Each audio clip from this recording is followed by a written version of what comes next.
as we gain information back, we'll apply that information moving forward. But they will not practice today. Where does Jalen Waddle stand? He will practice today. He'll have a full practice, and then which will, upon the results of that, will officially or unofficially clear him from the protocol. Mike, does revenge have a place in Sunday's game, or is revenge just something that you don't buy into in the NFL? Watching the words come up and that you're saying, and now that I'm saying into this phone, it's tripping me out. Sorry. I think division opponents, and you have what's been really, probably under talked about is an opponent of this caliber coming off 9 sack, 5 turnover day. If you need to be motivated for a game like this, check your pulse, or maybe consider a career adjustment. So, in terms of revenge, I don't think when you're playing a quality opponent in your division, there's always going to be, it's the Bills. It's a Bills game, is the way it feels to us, and they have earned the right to be the division champion for several years, and they continue to play at a high level. So, I think it's a very, very difficult challenge that I think our players are pumped for, because you sign up to play the best, and I think they fit that. Mike, I'm wondering how you felt Liam Eichenberg looked in his snaps at center on Sunday. It was. I felt that he rose to the challenge in a very necessary way. I don't. I definitely put an asterisk, much like a backup quarterback coming in. It's a unique situation where you go 0 to 60 real quick, and then you have the ball every play. So there's stuff that he can improve on for sure, but I was happy with how the game wasn't too big for him, and he executed his assignments, made sure there was a lot of appropriately declared run and pass plays when he was in, and that starts and ends with the center. So it was good to see him get some action and do some things that we've seen in practice that I hadn't seen in the game. Coach, going back to kind of Perk's question about Buffalo, do you take anything from those 2 late games there last season that you can bring over this year, or is it just like a new season where you kind of wash that out? Like, how do you use those games last year for learning experiences this year? I think that you use them for knowing what the experience will be like on the surface level. What you do know is that they're going to play very hard and together, and they're not going to give anything away, so you have to earn them. It is a different team, so you have to take that with a grain of salt, but I think that being so, it was the last game that we played in 2022, which I think technically was 23, and it was a hard-fought loss down the stretch of the season, and those things, they do live with you in terms of what that felt like, and so to me it really represents the idea of what we have to kind of the P's and the Q's that we have to be on to have a result that's different than the one last year, which I know one thing, to even conceive that it's going to have to be earned. And that's a cool thing about what they do, is they make you earn every inch. So it will take a group effort for 60 minutes. There's no doubting that. Terrell Bernard on Defensive Player of the Week this week after big performance. With his emergence alongside Matt Milano, how tough does that make this Bills defense in the middle of the field? Well, they in a 3-game span, I've seen as opportunistic of a collective group. You want to talk about making people pay for their mistakes. If they get their hands on any sort of ball, they are turning the ball over. And that's a very, very important thing to be good at.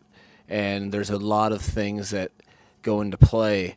They're very well orchestrated with their assignments and knowing each other's assignments. They play great team ball, and they really strain each and every play. So part of that straining doesn't show up in the box score, but a couple of those turnovers were as a result of a quarterback pressure and a guy having to let it go before he wanted to, before he saw things. That's what they rely on and depend on. Very good at it, and that's a great way to win a lot of football games, which they've done doing that. If to follow up then, from a quarterback and an offensive perspective, how do you counter that? Without listing the exact game plan, how do you counter it? Well, I made an important point to the quarterbacks today, specifically to attempt to not throw it to them as best you can. No, it is a group effort. It's not just on Tua. It's literally the entire offense, because it's a collective group, and for things to, for a receiver has to run the appropriate route against the right coverage at the appropriate timing and depth. The quarterback has to be on that and be in sync with them and throw an accurate ball, and that can only occur if the protection allows him to execute his technique and fundamentals. So it is quite literally one of my favorite types of football games, because you end up, with that offense they have and how good they are, and the defense and how good they are, it takes a team win, and those are. It takes the entire team to execute, and you can't overcome that teamwork that they have with individuals. So those are my favorite type of games, the ones that take an absolute team commitment. So it'll be fun to two teams that really want to have no business leaving that stadium with a loss. So good players, good coaching staffs, and it'll be a fun one. How did Justin Bethel and Harry Nickerson do last week, and are they the likely starters this week in the nickel and dime? No, I thought they, those decisions where we are, kind of like the conversations that we've had with the offensive line to a degree. There's depth there, and so that affords you opportunities to kind of have matchups, drive, and little nuances that drive those decisions. I can tell you one thing: they didn't do anything to warrant them not having those jobs. Those decisions will be made as the week progresses, based upon the game plan and how practice rep goes. But I was very, very happy with how they rose to the challenge, and I thought they proved us right by putting them out there. So Hill, Achan, and Mostert are the three fastest timed players, and they're all on the same team. That seems unfair. What do you think? We are not having them work against their will. Chris Greer's a madman. No, I think that everybody has kind of. I think one thing that we're afforded in our working relationship, speaking of Chris and I, is that we can functionally move in a direction with vision and purpose. So, I think, we've always shared commonality with for talent, specifically offensive skill positions. I mean, shoot, I definitely wasn't here when Jalen Waddle was drafted. I'm very happy that he was.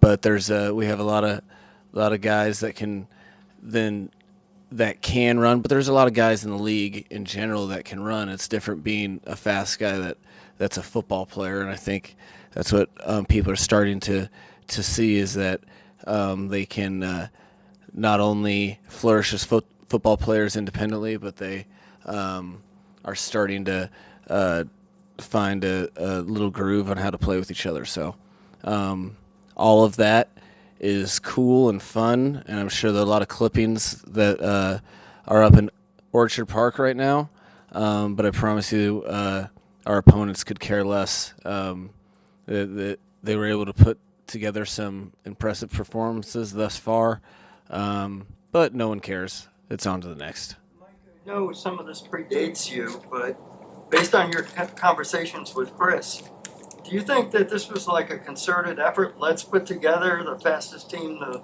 league has ever seen, or do you think it was piecemeal where, okay, this guy's available, he's fast, let's get him, and then it just happened one after another? I think we approached it with opportunities, or trying to take advantage of the opportunities or the hand dealt. For the most part, I think I definitely didn't come here and say I demand Tyreek Hill, but I sure was like, Chris, we have to, and it's kind of like that, I think that I think those players are getting the notoriety they deserve because they are fast, but they've decided to commit themselves to being football technicians. And that's what is making a big difference is, you guys remember my favorite book? Talent is overrated, okay? And the talent is awesome, but what you're seeing are guys that are playing team football as football players, and because their teammates are as invested as they are, or their skill sets are able to be featured. I promise you, Tyreek Hill doesn't have the production if Tua can't see or throw it to him because of protection. I promise you, the space, the backs are running their butts off, taking advantage of space that maybe looks a lot different if you're getting contact 3 yards in the backfield. So I think that they're doing some cool football player things. That's what I like, is that it is not just talent. There's a lot of talented guys in the league. They're able to separate themselves when their sole focus and commitment is committed to their craft, which is what we're seing. I think the last bit of housekeeping injury-wise is Ahmed. How's he doing? He's progressing. He'll have. We'll give him some stuff to do today and make sure that we don't overload him, and then kind of assess how that goes from there. But he was playing at a high level, before he got hurt, so it'll be good to see him get going. I know he's hungry. Actually, we saw a picture of Tua. Very, very happy seeing Mike White's touchdown pass to Robbie. We saw him jumping into kind of other players' interviews after the game and other instances where he's just been very, very kind of jovial, happy, in a great mood. I guess how have you seen him from a mental standpoint kind of absorb everything that's kind of going on positively for him at this point? Well, I don't think it's as much as obviously he enjoys the positivity from outside looking in, but what I think is, the source of what you're seeing is a guy that is 100% prepared and committed for him to do what he has a God-given skill set that's very unique and special, and he's able to showcase that and harbors no regrets or I shoulda, woulda, coulda by his daily process. I mean, he is fully invested. He's every walkthrough we just had a walkthrough. Every walkthrough, it's not like he's in a great mood joking around. He is so focused, and that's what the kind of vision is for a lot of the guys is to understand how we work. You prepare all week so that Sunday can be fun because that is you. That is a part of your identity that. Man, you've earned, and you should go enjoy it. And you're able to enjoy it when you're not cramming for a test. And on top of that, he's starting to see, the power that he holds at that position when you are in charge of giving the play and executing each and every play with ball handling and assignments. But what it can do for teammates. Because that's the best thing about football is you're not an independent contractor where much of life is that. Now you have a group of people that, wow, how I work and then what my talents are, those combined have residual effects on a lot of people's journey. So I think he's very much leaning into and enjoying that. More than any of the necessary. I mean, the results that's really cool for him. I know he's happy with that, but I think he's more happy with who he is as a man, as a father, and as a husband, and a professional athlete. One other injury, River Craycraft, will he require IR? We are taking a little time to kind of assess that. It's that's definitely not a certainty, but it's definitely not out of the question either. We're just assessing and seeing how his body responds day in, day out. But I can promise you this: he will do whatever it takes to be back as fast as possible. I can promise you that. Thanks, guys.